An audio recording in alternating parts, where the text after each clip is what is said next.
Let's dive right into this explainer. Today we're unpacking a profound, ancient mystery hidden right in the grammar of Genesis chapter 48. Honestly, it's a puzzle that might just completely change how you view the entire biblical narrative. We are stepping into a deeply layered scene that redefines the boundaries of a story you probably thought you already knew. Specifically, we are going to explore the identity of a very mysterious figure who shows up on the patriarch Jacob's deathbed. We're asking the ultimate question here. Who exactly is this angel of redemption? Now look closely at Jacob's invocation on this slide. There is a wild grammatical anomaly hiding right in plain sight. Notice how he lists three distinct subjects. You've got God the Creator, before whom his fathers walked. You've got God the Shepherd, who guided his whole life. And then finally, this redeeming angel. But here is where it gets crazy. Despite naming three completely distinct entities in that buildup, Jacob uses the third-person masculine singular verb, yevarekh, which means may he bless. He doesn't say may they bless. He fuses these three subjects into one singular action, and that right there turns a simple deathbed blessing into a massive theological puzzle. I mean, how on earth can an angel be grouped in the exact same singular breath as God Almighty? Section 1, the context, adoption and inheritance at a deathbed in Egypt.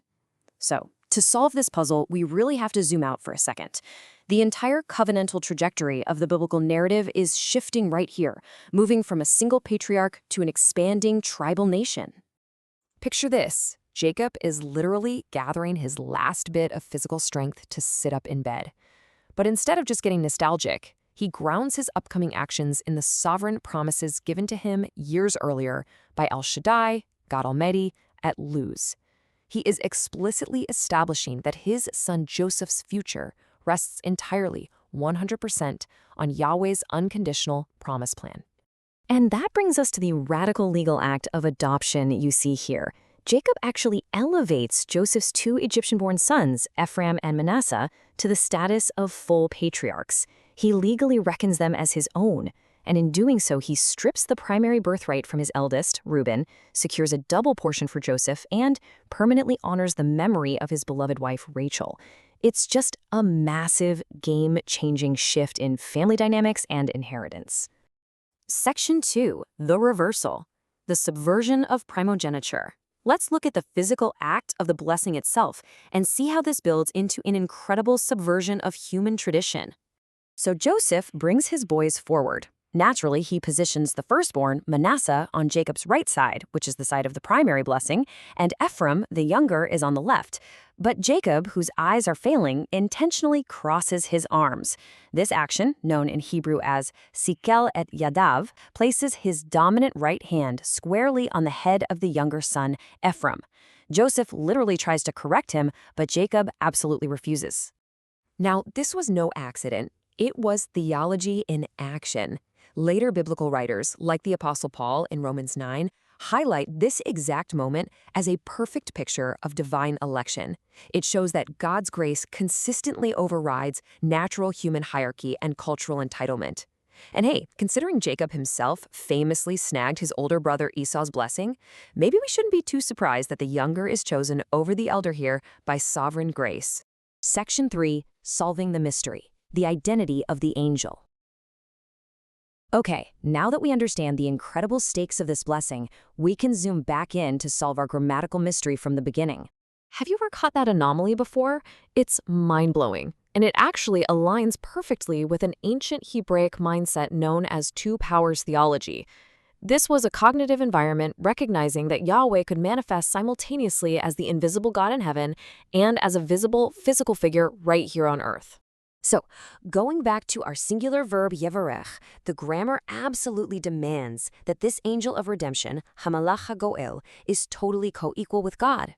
This means this angel is not just some created celestial intermediary with wings. It is actually Yahweh himself appearing in visible form, the very same divine agent who wrestled with Jacob and redeemed him from evil throughout his entire life.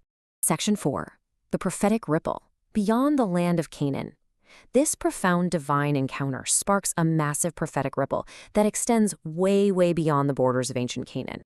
While blessing the boys, Jacob prays that they'll experience the supernatural, explosive population growth. He uses a very specific Hebrew verb here, v'yidgu, which literally means to multiply like fish. It's an intentional, brilliant echo of the original creation mandate in Genesis 1, painting a picture of growth that's going to completely overflow the boundaries of the Promised Land. But here is the real twist, the part that literally rewrites biblical history. Jacob prophesies over the younger brother, Ephraim, declaring that his offspring will become Melor Hagoyim, which translates to a fullness or multitude of nations. This sets up a wild three-step historical trajectory. Step 1, Ephraim grows to dominate the northern kingdom of Israel. Step 2, centuries later, Ephraim is exiled and completely dispersed among the non-Jewish nations, seemingly lost to history. But step 3 is the kicker.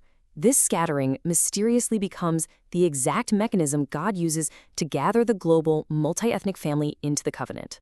And we see this exact thing play out in the New Testament.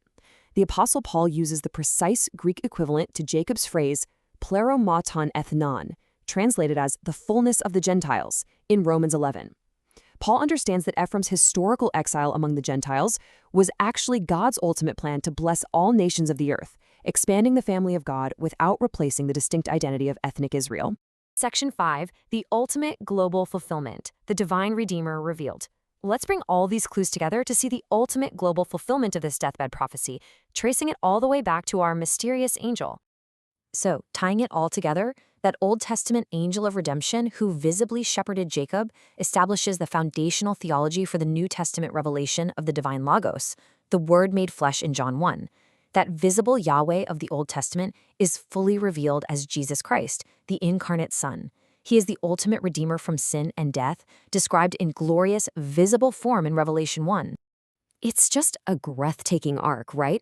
From a blind patriarch's deathbed to the global redemption of humanity. So I want to leave you with this provocative thought to ponder today.